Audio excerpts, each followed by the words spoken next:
Tenemos el día de hoy una clase, la introducción de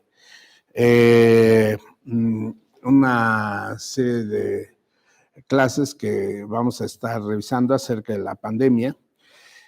Acabamos de pasar una enfermedad terrible, sí, terrible, la pandemia, que fue de hecho pues mundial, y que esta pues generó una serie de estragos y que generalmente también a muchos pacientes pues les dejó secuelas.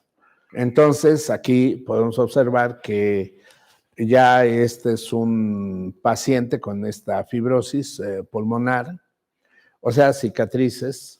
Ya pasó la enfermedad, se pudo salvar, pero dejó áreas muy destruidas. Incluso este es el esmerilado que se habla, vidrio esmerilado o despulido, y deja incluso material fibrótico y cicatricial muy alterado en el pulmón, y por eso nuestra función es hacer esta recuperación.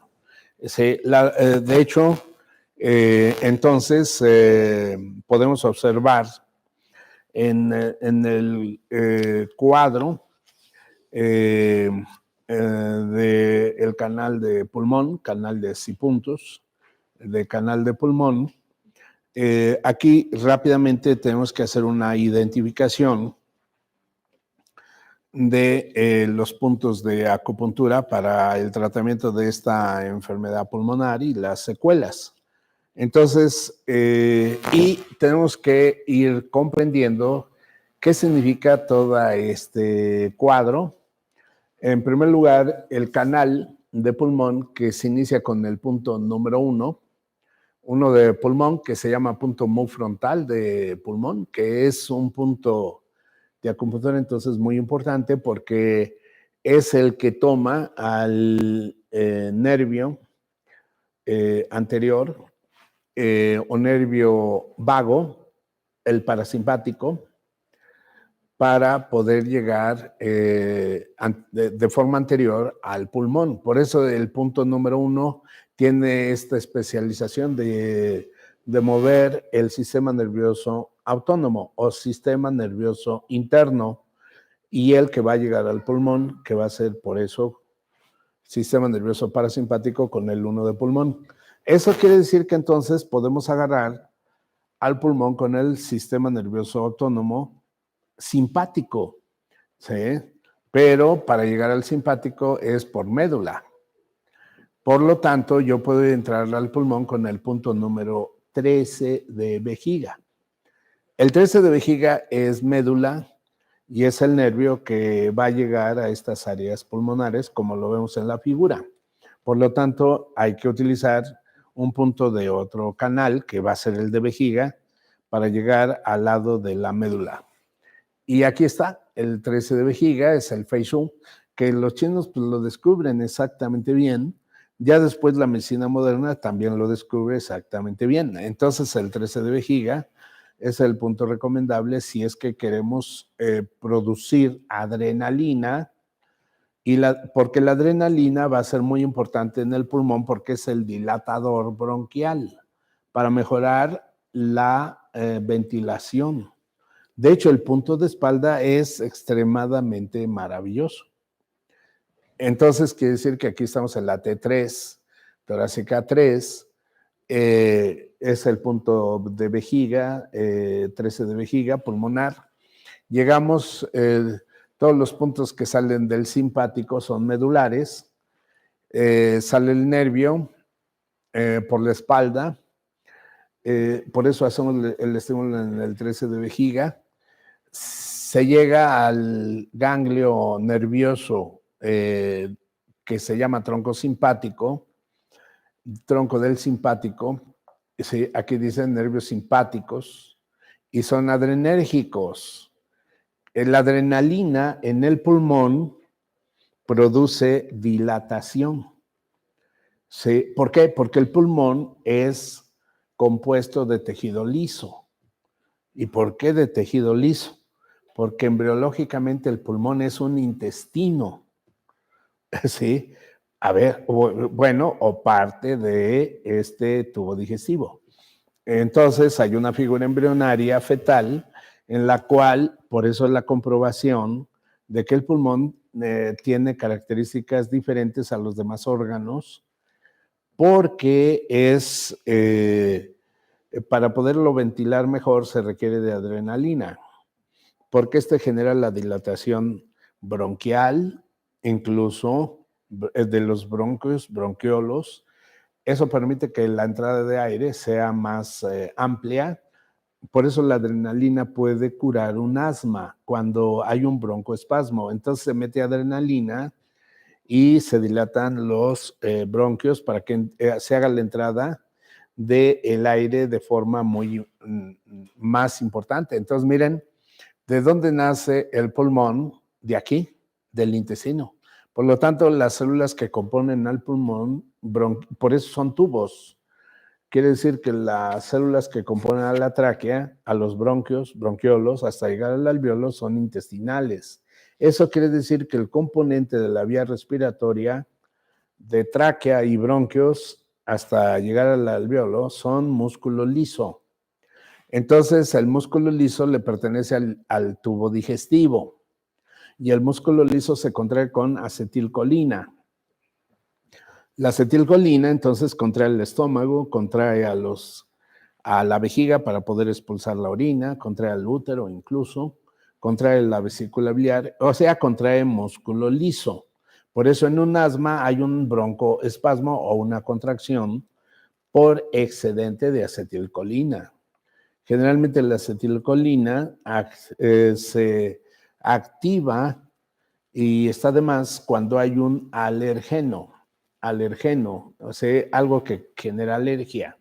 Y entonces, imagínense un individuo que se le mete una partícula a la vía respiratoria, se le mete un polen, se le mete una sustancia que el cuerpo lo considera enemigo, extraño, y a eso se llama alergeno, que es una sustancia nociva, y eso cierra, produce acetilcolina y cierra la vía respiratoria y por eso el asma, que es un broncoespasmo. Entonces, ¿cómo hago para que se vuelva a dilatar el bronquio? Con adrenalina. Entonces, la adrenalina ya le ayuda a este pulmón a que tenga una mejor ventilación. Imagínense qué interesante este dato. Por lo tanto, los puntos de acupuntura que van a producir adrenalina es el 13 de vejiga, porque está saliendo el nervio de la médula, que es adrenérgico. Por eso de ahí este dato, ¿sí?, de la utilización de la tercera vértebra torácica, que es la que corresponde al 13 de vejiga, punto de pulmón. Ahora, teniendo este conocimiento, entonces, quiere decir que yo, a través del 7 de riñón, vámonos al 7 de riñón. Entonces, se va a producir un efecto extraordinariamente maravilloso. El 7 de riñón, vámonos al 7 de riñón. Aquí está, miren, 7 de riñón. Ahora, este 7 de riñón, miren, si seguimos la flechita, es un punto madre, pero es el riñón conectado con el pulmón. Pero el riñón activa la glándula suprarrenal. Ahora vamos a ver, tenemos ahí una imagen de la glándula suprarrenal y vamos a entrar a una cuestión altamente maravillosa. ¿Dónde hay adrenalina? La adrenalina en mayor abundancia está en la suprarrenal, en la médula de esta glándula suprarrenal. Entonces, esta adrenalina puede aprovecharse para que circule a través de esta circulación sanguínea y llegue al pulmón. Entonces, miren, aquí está. Bajamos un poquito. Esta es la imagen, observen ustedes. Esta es la imagen de la glándula suprarrenal que se compone de dos partes. la corteza, miren, corteza, por eso corteza suprarrenal. De hecho, también se va a activar la corteza. Incluso en la corteza se produce la cortisona. Por eso el efecto antiinflamatorio que se va a producir con la presencia de la cortisona. Pero además también hay otro dato. La cortisona es quien ayuda, ya después finalmente, ahora que tenemos estas secuelas, ¿quién va a ayudar a reparar a este pulmón? La suprarrenal. ¿Por qué? Porque produce cortisona. Ahora, ¿qué tiene que ver la cortisona?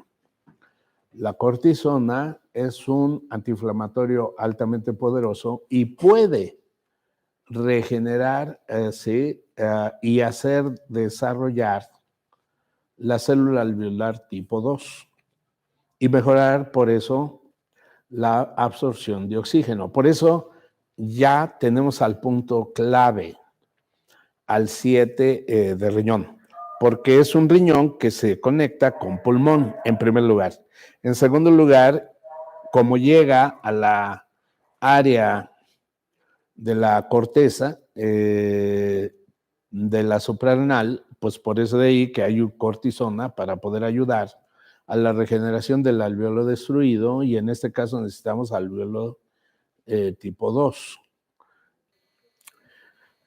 De hecho, ya después tenemos algunos otros elementos que vamos a implementar para la siguiente clase porque también hay enfermedades de secuela de coronavirus a nivel neurológico, como hemiplegias, parálisis facial, y esas las vamos a complementar para la siguiente vez. Porque como ven, esta es la primera revisión de estas enfermedades infecciosas, inmunológicas. Bueno, para la siguiente vez, el 15 de febrero, vamos a continuar también en nuestro sistema inmunológico y revisión de otros procesos infecciosos para que ya quede firme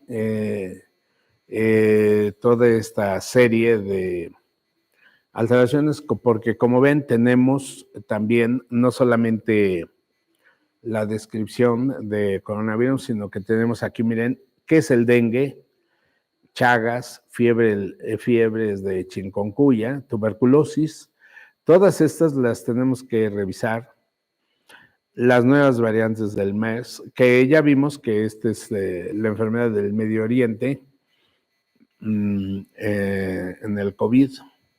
Tenemos también que entender qué es el virus de ébola, trastornos digestivos, secuelas respiratorias y secuelas neurológicas. O sea que todavía tenemos clases subsecuentes para poder todavía seguir analizando estas secuelas del coronavirus, pero a nivel ya neurológicas, porque hubieron muchos que padecieron hemiplegias y otros que están padeciendo por algunas vacunas de paraplegias, por algunas vacunas, imagínense ahora. Así es de que. Entonces, y vamos a tener una sección interesante en donde el Juan Tinechin explica que es mejor que el cuerpo obtenga sus propios anticuerpos para las defensas y sobre todo en jóvenes y en niños, que esos no tienen enfermedades graves en general y ellos mejor que tengan anticuerpos reales propios ante la propia enfermedad y no ante alguna vacuna que no genere una inmunidad de toda la vida, ¿sí? En general, podríamos decir que debe de haber una inmunidad de toda la vida, ¿sí? Y entonces, por eso de ahí esta descripción, que todavía nos falta hacer estas últimas revisiones. O sea, estamos subiendo de nivel, cada vez vamos entendiéndole más. Es complejo. De todos modos, hay una frase muy interesante. El cuerpo se defiende y se armoniza con la naturaleza por sí mismo. Así es de que habrá una serie de maniobras que los órganos de nuestro cuerpo van a funcionar por sí solos para mantener a nuestro organismo en defensas, pero hay que cuidarlos también. para que tengamos estas defensas adecuadas y correspondientes. Pues terminamos entonces con esta clase y les agradezco mucho su atención. Muchas gracias. Entonces nos vemos a la siguiente.